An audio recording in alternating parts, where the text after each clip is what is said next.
All right, tonight, student leaders and student groups at SMU met to discuss racial relations after a series of racist flyers were found on campus. The flyers, titled "Why White Women Should Not Date Black Men," were found Sunday in 2 stairwells in a dorm. The university's president today condemned the flyers, calling them hateful.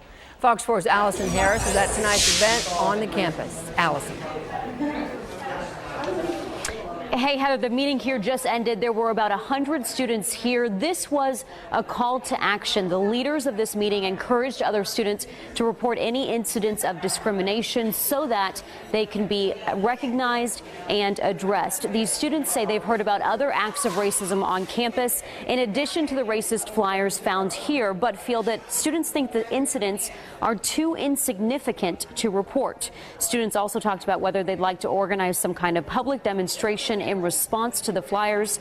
Today, the president of the university, Gerald Turner, wrote a letter to the community in which he said anyone committed to living a life of denigrating others in some misguided effort to elevate themselves should find another place to live. I commend student leaders for organizing to eliminate such unacceptable behavior.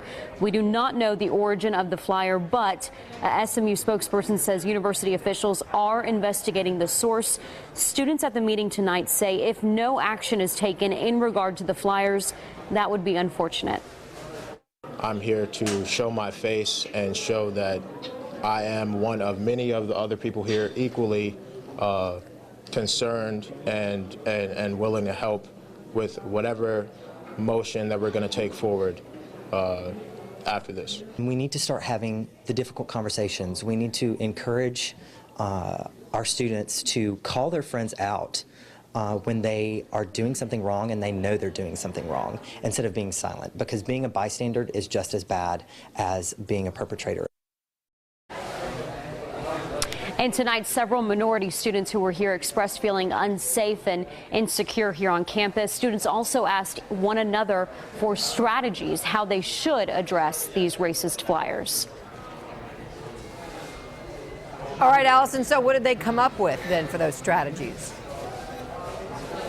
Well, they talked about a lot of different things. One of their suggestions is pairing some of the multicultural organizations with other organizations on campus, such as Greek organizations. They talked about whether they should punish perpetrators, people who are making these racist comments, if they know who they are. They talked about having more open dialogue, hosting more of these forums, which these students have already been doing for semesters, several different semesters, and also just having a plan of how they might react if they encounter discrimination on campus in the future. Heather? Lots of great ideas. Allison, thank you.